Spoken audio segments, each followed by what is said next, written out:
vazgeçerim senden. Çektin ellerini benden, nasıl vazgeçeyim senden?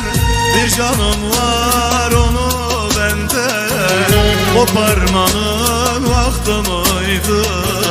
Bir canım var onu benden, koparmanın vakti mıydı ya? Vakti mıydı, vakti mıydı? Söyle canım, vakti mıydı? Sana öyle bağlanmışken ayrılmanın vakti mıydı ya? Vakti mıydı, vakti mıydı? Söyle canım, vakti mıydı?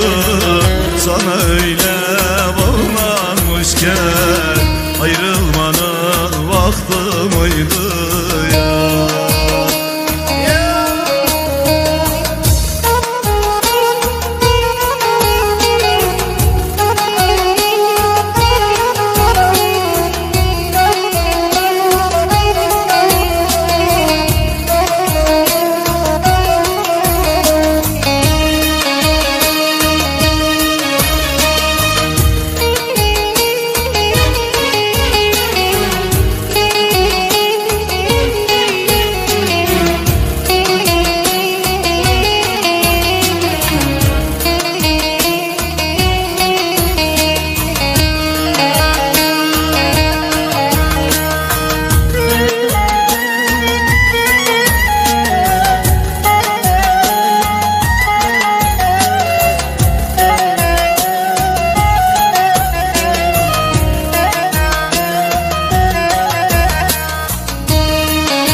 Hazal oldu, gülüm soldu, yar gidişin beni yordu.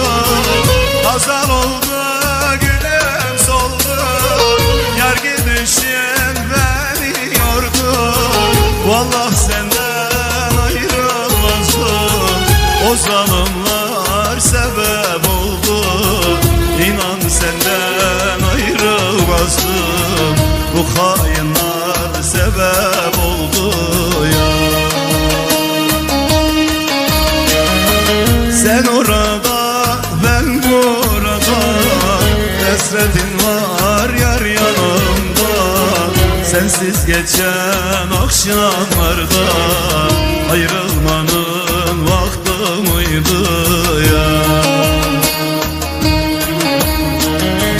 Vakti mıydı, vakti mıydı? Söyle canım, vakti mıydı?